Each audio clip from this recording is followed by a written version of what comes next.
राधे राधे, जय श्री कृष्णा। कैसे हैं आप सब? आशा करती हूँ आप सब स्वस्थ होंगे। स्वागत है आपके अपने चैनल कृष्णा सखी मलिका में। तो दोस्तों, आज जब मैं वीडियो बनाने जा रही हूँ वो है एकादशी के ऊपर, जो कि उत्पन्ना एकादशी है। हिंदू धर्म में एकादशी का बहुत अधिक महत्व होता है। मार्गशीर्ष मास में कृष्ण पक्ष में पड़ने वाली एकादशी को उत्पन्ना एकादशी के नाम से जाना जाता है। मार्गशीर्ष मास में कृष्ण पक्ष में पड़ने वाली एकादशी जो है उसको उत्पन्ना एकादशी कहा जाता है। दोस्तों, ऐसे में चलिए जानते हैं कि इस साल जो उत्पन्ना एकादशी का व्रत है वह कब रखा जाएगा, क्या है इसकी विधि और क्या है इसका महत्व। दोस्तों, मार्गशीर्ष माह की उत्पन्ना एकादशी तिथि की शुरुआत जो हो रही है वो हो रही है 8 दिसंबर 2023 को सुबह 5:06 पर।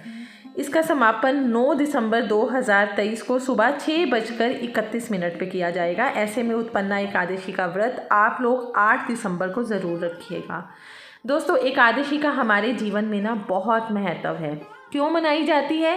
क्योंकि इस दिन विष्णु जी की पूजा की जाती है, या उनके किसी भी रूप की। जैसे कि अगर आपके पास लक्ष्मी नारायण जी की कोई विग्रह या मूर्ति नहीं है तो आप लड्डू गोपाल जी जो उन्हीं के रूप हैं, या राधा कृष्ण जी उन्हीं के रूप हैं, उनकी आप पूजा कर सकते हैं।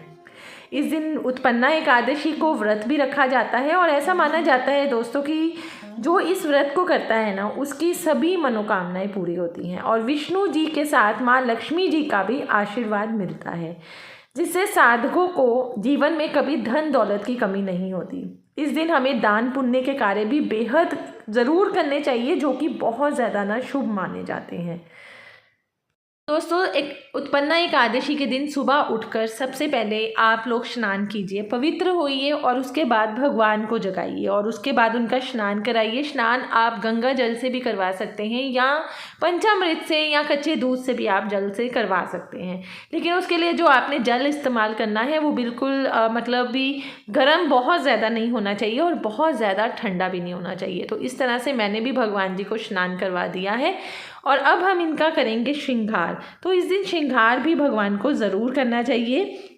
हिंदू धर्म में ना एकादशी का बहुत महत्व माना जाता है और जो इस दिन सुबह उठकर सूर्य उदय से पहले उठकर स्नान आदि से निवृत्त होकर एकादशी का व्रत का संकल्प लेते हैं, भगवान की पूजा करते हैं, अर्चना करते हैं, धूप दीप नवेद अक्षत आदि पूरी विधि विधान से करते हैं, उन पर भगवान की सदैव कृपा बनी रहती है। दोस्तों, इस दिन भगवान विष्णु जी की तो पूजा की ही जाती है और मान्यता है कि सभी मनोकामनाएं जो होती हैं ना वो पूरी होती हैं। विष्णु जी के साथ माँ लक्ष्मी जी की भी हमें ज़रूर पूजा करनी चाहिए, जिससे हमारे घर में धन धान्य की कभी भी कमी नहीं रहती।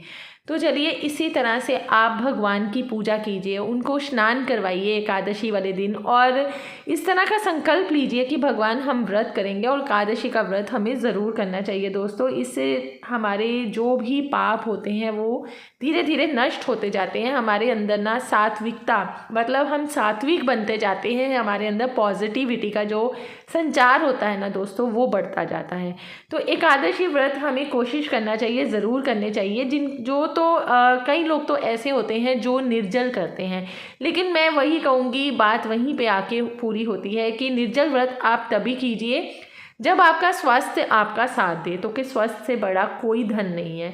तो स्वास्थ्य अगर आपका साथ देता है तो आप निर्जल व्रत रख सकते हैं, नहीं तो फलाहार रख सकते हैं। और इस दिन अन्न का बिल्कुल निषेध किया जाता है। अन्न नहीं व्रती को खाना चाहिए और चावल बिल्कुल भी इस्तेमाल नहीं करने चाहिए। तो आपसे बातें करते करते देखिए मेरे लड्डू गोपाल जी ने भी स्नान कर लिया है और तकरीबन वो तैयार हो चुके हैं और कितने खूबसूरत लग रहे हैं।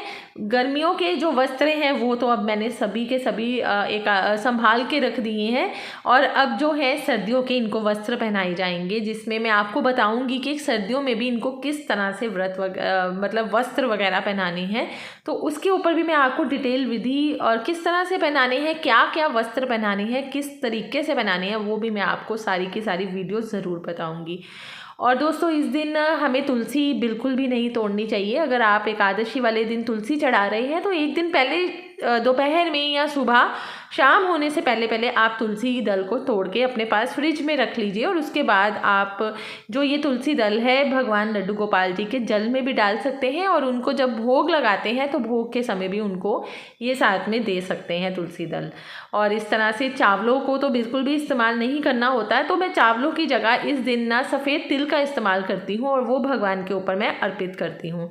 साथ में आप मिठाई का भोग लगा सकते हैं। दोस्तों मिठाई का आप भोग लगाइए, भगवान का व्रत नहीं है, ये व्रत हमारा है, तो भगवान का हमें व्रत नहीं रखना है। भगवान को हमें अर्पण कुछ भी हम कर सकते हैं, ड्राई फ्रूट कर सकते हैं, आप मखानों की खीर होती है वो बना सकते हैं, भगवान को खीर भी बहुत पसंद आती है, और लड्डुओं का भोग भी लगा सकते हैं, बर्फ़ी का भोग भी लगा सकते हैं, क्योंकि व्रत हमारा है, व्रती का है, भगवान का व्रत नहीं होता है।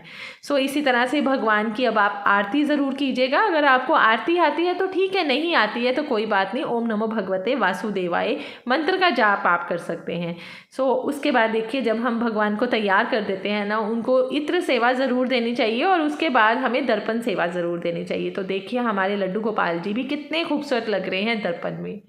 तो इसी तरह से आप भी एकादशी वाले दिन ज़रूर भगवान की सेवा कीजिए, पूजा कीजिए, संकल्प कीजिए व्रत का। राधे राधे, जय श्री कृष्णा।